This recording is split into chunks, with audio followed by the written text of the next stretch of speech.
Yo, hello good people. My name is Kev and this is Talks with Kev. Welcome to episode 3 of Talks with Kev. In here we vibe, hapa tunapiga story as I promised. And welcome, karibuni sana. And today is more than interesting. More than interesting actually.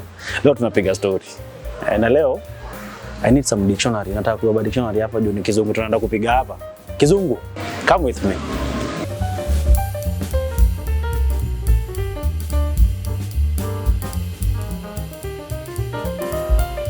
Hi, beautiful. Hello. How are you? I'm okay. How are you? Good. Welcome. Welcome you. to Talks with Kev. Thank you. Today, I'm more than honored. I'm more than privileged to have one of the smartest minds I know in this country. Actually, I'm not even worth mentioning her name. My name is Julie Matoke. Okay. Yes. There's something that comes before Julie, which is? I'm Miss Julie Kabunta Matoke. Karibu. Asante. Welcome to Talks with Kev. Thank you. And thank you. Thank you for agreeing to do this actually. Thank you for having me. Nowadays I don't meet many people who agree to do this. Why is that? I don't know. Maybe it's because I'm starting. It's good to start. Sindio. It means you have an opportunity to do things very well. Sindio? Umesikia? It's good to start. Piga kitu. So now, let's start with, who is Julie? I am an advocate of the High Court of Kenya. Okay. I like saying in simple words that I teach and practice the law. Okay. I am a mother. What else? Well, I think that's about it. Growing up, I grew up in a family of 2. Okay. I am the firstborn. 2 parents. Okay. Went to Baraka Primary School, and then I transitioned to St. Matthew's Primary School. Okay. And then I transitioned to St. Joseph's Chepcheret for my high school. And I think that was the first place I started asking what I wanted to be when I grew up. So I remember growing up, I used to write short letters to my dad. And you know the way you're growing up and you're anxious and you today you read something and you're like, hey, I want to be this thing. So I read Ben Carson's Think Big. Okay. I love reading as a person, so I read Ben Carson's Think Big, and I just decided I wanted to be a neurosurgeon. And then, wow. Yeah, so the first letter I wrote, I said, hey dad, I want to be a neurosurgeon. Okay. And then I loved reading anyway, so I read another book. I decided I wanted to be an ambassador. Okay. I remember at that time, I think it was in 2002, Kenya had just appointed the former ambassador then, who was called Stephen Tarus, to be the ambassador of Kenya to Australia. And it really fascinated me that, because I knew him, because he resided close to where we stayed. Okay. So I was like, I can actually become an ambassador. But it really bothered me that I didn't know what course to take to be an ambassador. Okay. Well, and then I grew up, I changed my mind at some point. I wanted to be a doctor. But then I got to high school. Actually, most of us growing up, everyone wanted to be doctors, yeah? Everyone had, at some point, wanted to be a doctor. Yeah. So I wanted to be a doctor. Okay. And then I got to high school, and there was this Fair and Lovely, the brand, held a voice. It was like a competition of high school girls. Okay. They had, I think, a promotion to promote the product, Fair and Lovely, the cream, to students. So I remember there was a slot for spoken word. And I loved a lot of poetry, and I loved writing. I would write. I have storybooks that I've written, like I used to write by hand, by myself. Okay. That of course were inspired from reading people like Ngugi and stuff like that. So we go for the interview. People are told to do their props. So they say everyone has a good voice, but we need someone to present as if like a TV presenter. Okay. And so I was one of the people who were selected, and I actually won. So I was like, wait a minute, I can actually stand in front of people, I can talk, and I have a good voice. So I started imagining I can be a musician. And you know the way you brand yourself, and in my generation back then when you were in school, you would call yourself, say, I remember I used to love Nazizi, and I would say Naz Julie Kimunto Matoke. Of course, I was a very bad rapper. Yeah, a very bad rapper. So I really imagined that, you know, I have a voice, I can talk very fast, I am confident, I can do all those things. I think I can be a spoken word sorry, I can be a musician. Okay. And then I started taking part in Science Congress. I believe, I don't know whether they're still there, but those competitions. And I just, over time, I met a lot of friends in those competitions. Okay. And one of my closest friends, he's called Bob. He's a pilot now. Bob would tease me that I spoke very fast. But then I told him, if you compare I speak very fast. If you compare the content of what I'm saying, it is very solid. You can't beat me to it. So we had an argument over it for a very long time. Then, I mean, we finished Form 4. I passed my KCSE exams. So the challenge now begins. You want a course. You know the way you need to pick a course to go to uni anyway. So I remember my mom is a sociologist, so she is a social worker. So she really wanted me to be a sociologist. Okay. I remember accounting was the in thing then, and my you know the way mtoto anapita, and then am I allowed to use Swahili? Mtoto anapita, and then so parents decide to consult on what that child should do. And I remember during my time the in thing was BCom with a major in accounts, or BCom with a major in marketing. And Equity had just started the flying scholarship thing. And so everyone was saying, you know, as a banker, as a teller really, or as an accountant, you'll never miss work. There'll always be money in operations and stuff. So I sat down, I said, I always wanted to be a musician. You know, I sort of remembered everything I wanted to do. And I said, you know what? I think I don't want to be a journalist. I wanted to be a journalist. And people in my circles, I won't disclose who, were like, who have experience. They're like, no, not really. I mean, that field alone is very demanding. So I was like, okay, so I can't be a journalist. I cannot be a musician. I mean, my parents wouldn't take it. They didn't take me to school to sing. But you see now music pays as of now. Good money. And then I can't, sorry, I also don't, I had lost interest. I don't even think I have the courage to stand in front of a corpse and do the procedures that they do. So I decide I want to be a lawyer. So I tell my parents I want to be a lawyer. The one thing you never wanted to be as a kid. Yeah, it never crossed my mind. I just said I want to be a lawyer. And I remember my first interaction in high school with lawyers was Justice Kimaru, then used to be the chairman in the high school I attended. Okay. So he would bring, he's a judge, he would bring, and he ran, at that time I think he ran his practice, he was yet to become a judge. Okay. So he would bring lawyers to speak to us. Okay. And I always said, I mean, they're just talking. It just means they're well read. I think I love reading as a person. It just means they can speak confidently. I think I exude a bit of confidence to speak in front of people. Okay. You need to be intelligent and sound in what you say. I think I can do all those things that I do. So that's how I decided I want to be a lawyer. So again, people in my circles, I remember the first statement I said I want to be a lawyer, and someone said, you're never going to get married. You know, like, I'm just 16 because I was going on to 17. I'm just 16 going on to 17. I am not even thinking about marriage. You know, it's when you're a young person, you always imagine, you know, for example, paying your rent is something you will do in another 50 years. Of course. You don't think it's something you're going to do in the next 5 or 10 years. Because I don't know if it's the way of society is structured. So I said, when I said I wanted to be a lawyer, and they said that, and and I remember, you know, telling my parents, no, I want to be a lawyer. So we had a discussion in the family. We decided to apply for BCom. But my father is a very practical guy. He said, we want you to go to university. So you have an option of picking the schools you want to go. So they opted for me to go to University of Eldoret. It's called Moi University, Moi University. And then I had been to Baraton.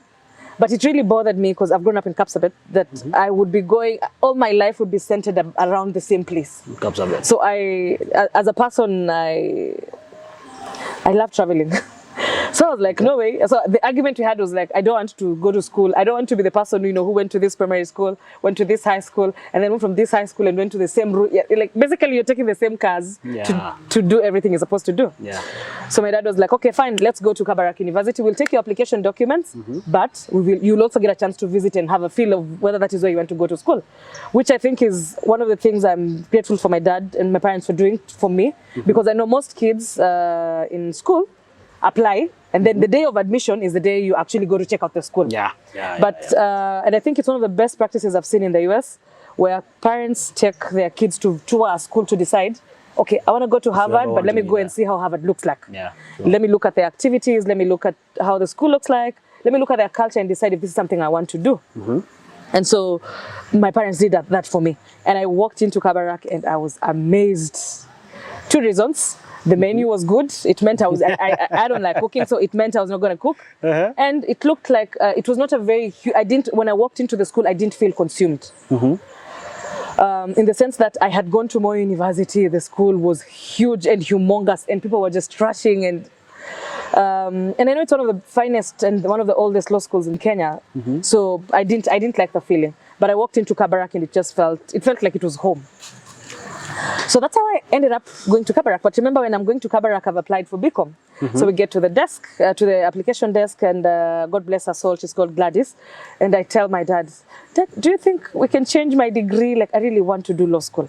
And so dad asks the lady, can you go through her transcript to make a decision whether she qualifies for BCom or law? So she looks at it and she tells my dad, but she's performed very well in all the entry requirements for law. She should be doing law. So we swapped. We swapped, and I remember that time law school was one of the most expensive programs in Kabarak then. So we swapped, and were given another form. We filled it in, and then we submitted. And my dad told me, okay, let's walk through the school. So we walked through the school, and I know for my parents it was a big deal that, because I was not 18 yet, that I was going to a school that had a culture of separation in terms of accommodation. And that I know was key for my parents. My parents have always wanted us to get, education in a religious-based school. So Kabarak was religious. That checked the box for us. And then, of course, my parents wanted me to go to a school that felt like home, as opposed to just feeling like uni. So when my colleagues and my friends went to public universities, they had a lot of freedom that I used to envy. I went to Kabarak. So I enrolled in Kabarak day 1. I go to law school, and you're in class, and the teacher asks, and my mentor now, Mr. Ongoya, he asks, I hear some of you have come to law school without having IDs. So how many people don't have IDs? So I put my hand up. I was tiny then. Don't bother the increase in size now. So I put my hand up, and he says, you should see me after class. Then he tells me, everyone here has voted in an election, except you. So that means you're the baby. As a part of my moral responsibility to society, I will look after you as if you're my daughter. So from today, results come out, you come and show me what your results are. You have a challenge in school, you come in. And that's I tell people I never picked my mentor, he picked me. So we have a conversation, then he tells me, as a young person, especially when you don't have an ID, when you go to uni, there are different things that you'll go through, and you need to know how to curb. So if you have any question, this is my number, take it. Supports me, but he tells me every Friday you have to check in with me, and every Friday I would go check in with him. So I finished first year. I don't have an ID. It's okay. So, and I remember the only constant thing my parents ask, I'm an adult. I intend on doing my PhD, and my parents still ask me whether I am happy in the law profession. So the second thing for me that I say contributed a lot, apart from the support in terms of education and the visitations, was the fact that they were concerned whether I was happy in that profession. Of course. So my parents were like, you can always change your mind. Yeah, you're in fourth year, wherever, you can always change it. If you don't want it, tell us to stop paying the school fees. Let us find something you're passionate about, and let us get you to it.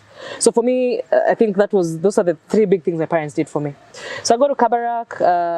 My mentor tells me, so everyone in law school, everyone in the country who's in law schools has a degree. So what additional thing will you have that your employer or the next possible place you want to go to will have an opportunity to appreciate what you have brought to the table? So I said, if you study agricultural engineering, for example, you can tell you can tell your employer that you took part in all the annual shows that are held in different towns in the country. True. So for lawyers, that is the equivalent is moot court competitions and now debates. So moot court competitions are like court litigation but they're like props. You represent, it's a fiction case, so you litigate and represent and talk and make arguments, and then a decision is made. It's a competition, brings people from different universities across the world, and you get to do it. So I taking part in moot court competitions. I didn't know, and this is where I say, I think sometimes you may not know what you want, but fate sort of propels you towards it. Of course. So I think the speaking competition for me, the Fair and Lovely competition was the big deal because it made me know I could speak up. And then I did the science congresses and competitions, which made me build my confidence, and helped me to know how to deconstruct things and stuff.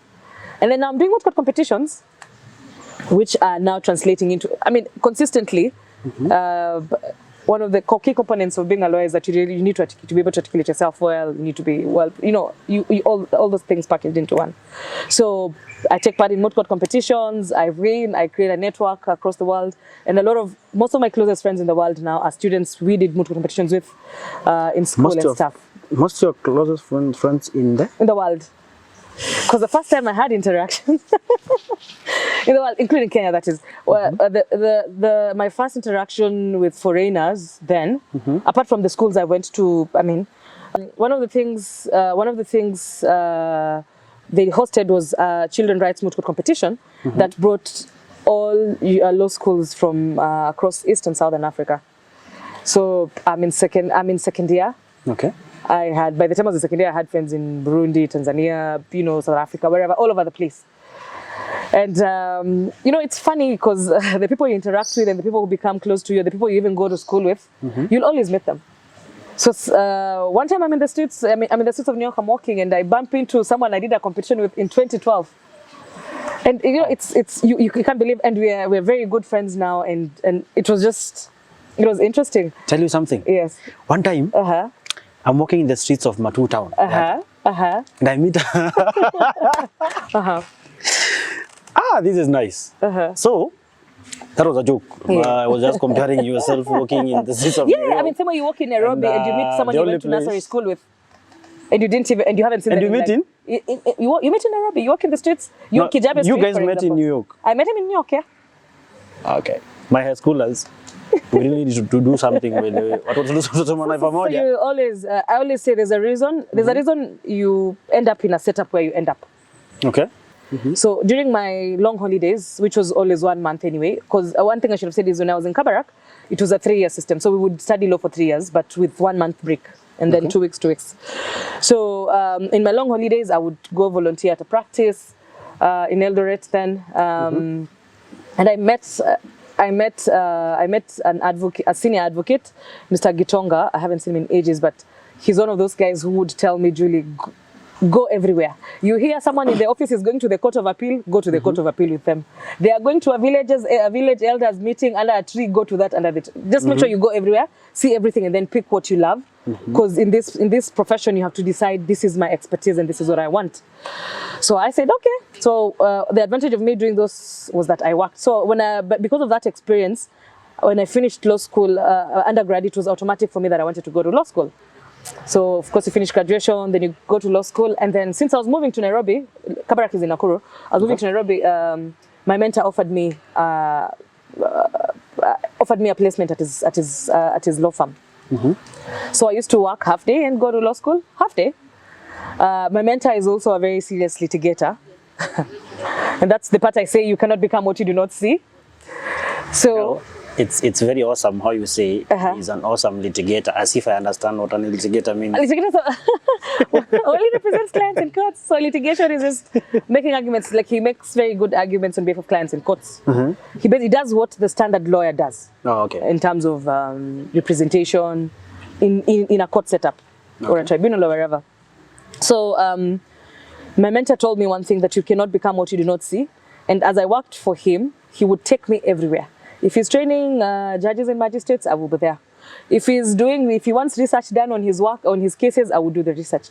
If he's doing research on his publication, I would do his research. If it's court, I would go to court with him. So I lived, and I used to, the way you spend your time with, and I was, someone was telling me this the other day, that in fact we spend more time at work than the time we spend with our spouses and families. Okay. And that's why it's important for you to have a family, work setup that is conducive for you. So I followed him everywhere. At the end of my year, I went to law school in 2014. At the end of law school, you have to do a pupillage. So by the time I was coming to an end, I had interacted, because of the nature of work he did, I interacted with the judiciary, with NGOs, with everyone else. I sort of had an idea that I was done working at a law firm for then. I needed to transition to something else. So I told him, I think I want to move to another I want to go to an NGO. I want to experience NGO life, because every time I'm with you doing NGO work, I feel happy. I am at peace. They're talking about human rights. I am passionate about human rights. I care about the rights of people and different things.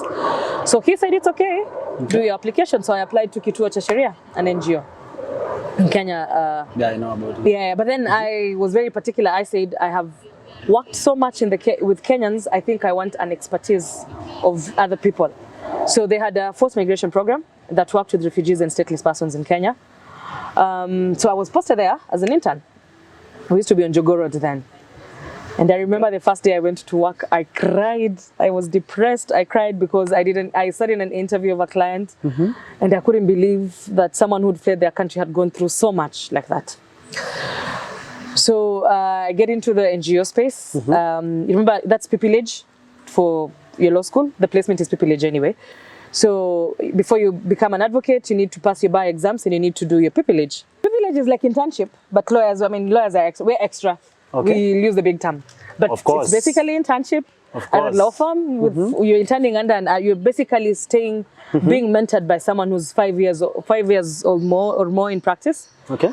So you're being mentored for you to know how to behave in the profession, how to do your things, how to basically litigate and stuff. Oh, okay. So I went to the NGO setup. My mentor then was Mr. Wasia. Same circle of friends. Wasia is Ongoya's peer in the university when they were in university, and they're colleagues. They've worked together for a very long time. So I go do my pupillage, and I remember I have never gotten what's the word? Immersed in work as much as I don't think I've even gotten to those levels now. I have never been immersed in work as much as that. You are, I think it was also the experience of doing something different than what the mainstream lawyer does, which is to go to court. Okay. So in this particular setup, there's going to court and then there's advocacy, where you're litigating to represent refugees, and then you're working on laws and policies that affect their lives. So that time, that was in 2015, we were working on the refugee bill. And so there used to be this task force that brought, all actors, government and non-government. So it was a very huge space. And one of the things I loved about my boss is if there was a meeting of high stakeholders, say hosting the who's of who's in the world, he would take me with him, or he would send me to go there. And if anytime he sent me, he would let me speak. So I remember that time our program, we had visibility problems. And so I said, I think the easiest thing I can do, the easiest way for me to contribute in this organization as a young person is to make their blogs active, and is to contribute to their conversations on Twitter, on social media, basically. So that, by then, in 2015, social media was just picking up. It was not a thing, the way it's a thing now. So I just developed interest and I started doing it. So I would write, they have a blog called Haki Blog. I would publish articles, and just to try and educate the public what refugees and refugee law conversation was all about. I worked at Kituo cha Sheria, then took a break to go and have my firstborn, my daughter. And then when I finished my maternity leave, I came back and just after I had my daughter, I remember telling my mom, I think I need a new challenge. I can't go back into the space I was. I don't want to go to a law firm. I don't want to go back to NGO. I feel I need something different. And I remember my mom telling me, so how about you go to school? And she said, the easiest way to take a break and grow yourself is to go to school, because that will build your knowledge. And then I did like 3 applications, to Pretoria, to Fulbright, and to CUE. And then I sat down and I said, I think I can register a firm. So I called my friend, Vic. I was like, hey dude, I know you're senior. Me niko na PCA mwaka. Okay. And he said, it's fine, let's do it. So we typed, we were like, okay, let's combine our names. It's senior. So Ondieki and Matoke, Company Advocates was born. Meanwhile, a few months later, I get the email, I remember I was walking on Kenyatta Avenue with a friend of mine, and so we're talking and we're having a conversation, and then I see an email pop up, and I'm like, hey, wait a minute, this is I have an email. So I tell him I'm too anxious. You look. So he looks at it and he's like, oh my God, you're getting a scholarship. Then he carries me, and I think I just caused too. I was so happy. Then they said you have to pass your TOEFL exams and your GREs. So the embassy was giving a scholarship to do the TOEFLs and GREs. If you pass your TOEFL and GREs, that's like phase 2 of the interview. Then you get approved to go to the second board and get the scholarship. And Fulbright is a big deal. Then Fred Matiang'i has gotten it, current CS. Okay. So what I do is, of course, I'm reading. I don't even want to be disturbed. I pass my GRE and TOEFLs. And then now I get I thought they were going to give me a percentage because all the other scholarships had given me a percentage. They gave me 100% scholarship. Like my work was just to go and read. To sit in a plane, niende nishuke kwa wazungu, nikae nisome nimalize. So I was really happy. I enrolled at University of Notre Dame for a master's in law, in international human rights law. I want to know how life has been ever since you became a lawyer. How is life teaching the law? Okay. I finish Fulbright. I come home for a break because I had internship then in the US to do, and then I go for an I applied to Kabarak to teach. Remember, I went to Kabarak Uni. So one of the things I used to say, and this is the part I agree with Caroline Matoke, where she says, what follows I am really matters, and it comes to pass. So when I was a student, I used to say, I'll go back and teach in Kabarak when I become grown up. So I applied. It was the only job I applied for when I was coming home for the break. Then they called me for an interview. And the interview went well, and I was still 50-50 whether I wanted to go back to the US or to stay in Kenya. So I had a placement offer. I started teaching and then I started teaching at Kabarak. And every time, I think the bit about teaching where you went to school is, the students can't pull a no-brainer on you. Because sometimes they'll be like, oh, all those things they try to pull, you have pulled as a student. You have somehow experienced You have experienced it. Yeah. I had an idea of what the school principles were, and I loved it. And I love teaching. It's one of those things that I love teaching. It makes me grow as a person. I love impacting knowledge and seeing it go on to the next generation. And I love that I am doing that for people who, I'm doing that for other people the same way it was done to me. So I love teaching. Okay. I am a member of the private law department in Kabarak. I have taught for 4 years now. Oh, okay. Started teaching in 2018, September, well, this is 2022. In September, I am 4 years full, yeah. So, how is the experience? So, I have been running the practice, I have been teaching, getting involved in a few, involved in a different perspective in the NGO space as well, in terms of doing consultancies and doing a bit of in-house counsel work there. So, yeah. If you didn't become a lawyer, yes, what would be your other option? Law. Still law? It would still be law. For me to be a lawyer, I feel it was a calling. Because my parents had said no. Give me one experience ever since you became a lawyer. One experience that made you really love your job. Maybe two things. One of the cases I did was for this client, young girl, vulnerable woman, who was a refugee. And I remember she was crying and she was telling me, I can't afford you. And I said, it's fine, I'm a lawyer, sometimes I do pro bono services. Okay. And I actually, when we were doing her case and she felt like everything was, the way you feel like everything is shutting down on you and everything is just shutting down on you. And I remember when you were making the arguments before the judge and I was convincing the judge, we cannot return her. Of course, you're violating international law and things like that. Of course. And one thing that really, I was just a mother. I just become a mother. Okay. She was very pregnant. So I kept wondering if we repatriate her, ataanzia wapi? And I know one of the journeys I know is that motherhood is no joke. And the judge didn't repatriate her. But I remember having to, to bring in experts to explain all those things and why there was a problem with her documentation. And then she was released. She's now an urban-based refugee.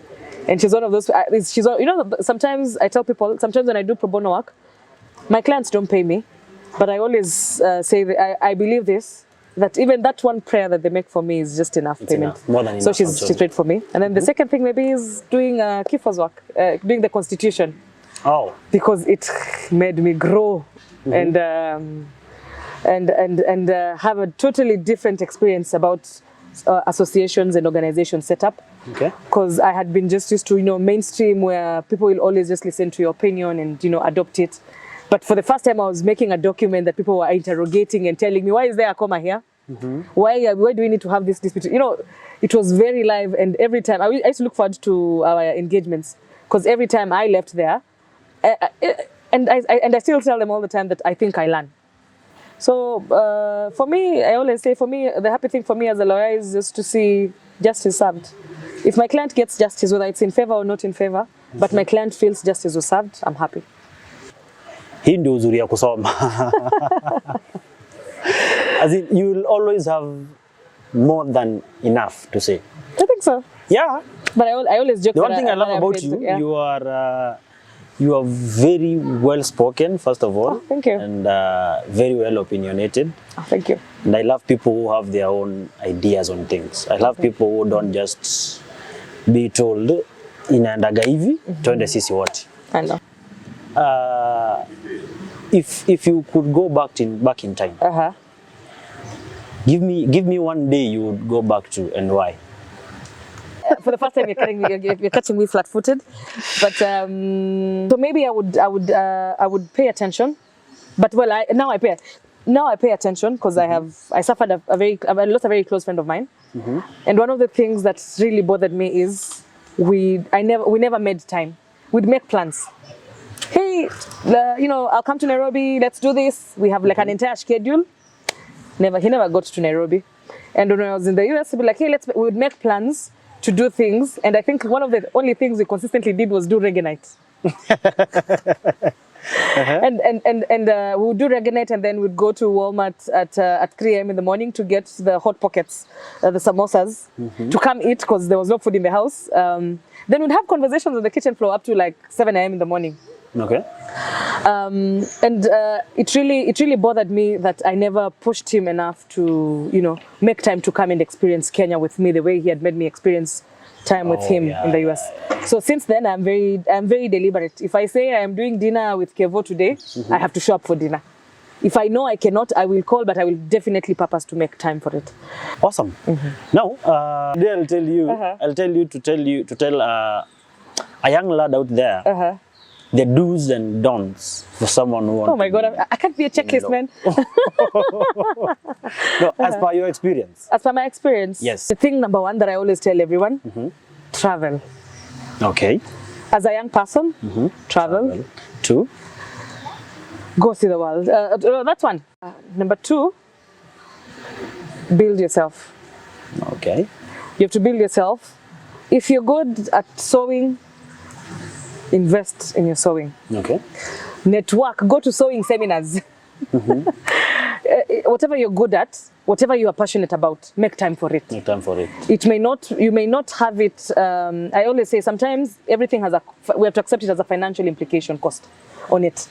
So, but I always say, for example, I may love programming, but I don't have the money to take myself to do an undergrad degree on programming. But I know, for example, if I Googled today free online courses on programming, I can get it. And I can learn programming. Yeah. So I think if you put in the work on yourself, it will always come back to you. It will always come back to you. Yeah, it will always come back to you. The don'ts? Wow. I'm a very liberal person, so I have very few don'ts. Okay. For me, number 1 is don't ever lie to yourself. True. That is very important, actually. For me, mnaweza kuwa kirende, but deep down, always tell yourself the truth. Wow. My good people, nika hapa na Jules tunapiga historia hadi kesho. She has way more to say. Someone asked me, Juzi, yes. Kwa nini I'm interviewing someone, they're using English and I'm using more Swahili. Oh, Swahili, yeah. But Swahili is a national language, man. On our constitution, we're allowed to speak English or Swahili. No, actually, I told them. English and Kiswahili, yeah. More of my target audience, nataka kuongelesha kijana kama mimi pale nje. So I want to talk to them. Next time, tell me, my Kiswahili is very good. No. Try me. Really? Shoot. Aya, tuende. Wataka nijibu. Niaje. Poa. Songesema fiti. Next. Yeah. Sasa, waambie wa subscribe to this show and waambie wa like, wa comment, they share in Kiswahili. What is subscribe in Kiswahili? Let us start from there. Sasa tumia tu subscribe. Subscribe-uni. Wadau. Asante sana kwa kuja kwa show yetu. Okay. Tafadhali. Tunaomba mpende kurasa zetu za mitandaoni. I say hata mimi sijui hivyo. Kulike, what is kulike? Kulike is kupenda, right? Kulike ni? Yes, kupenda. Okay. Next time Kevo amesema atafanya TikTok. So please subscribe, like, and leave a comment. Thank you. Funny enough, you've been more good in Swahili than me. Hapo kwa kurasa shika kitu. Ningewaambia tu tembeleeni page zangu majamaa. So now, thank you for tuning in. As always, this is Talks with Kev. Hapa tunapiga story. Hapa tunapiga story na kila mtu. Leo umesikia nimekuwa na mdosi. So thank you. By the way, thank you very much. Thank you. Very much honored for this. Thank you. Asante. And as always, subscribe, comment, share. Tupige kitu ama vipi? And today by then nikimaliza I'll tell you this. I've had an encounter in the morning somewhere that made me remember kindly, and I'll beg you again kindly, out here be nice to people. You never know the devils we are fighting out here. If you meet someone hata kwa barabara or anything, just be nice to people. You never know. Just be nice to people. Peace.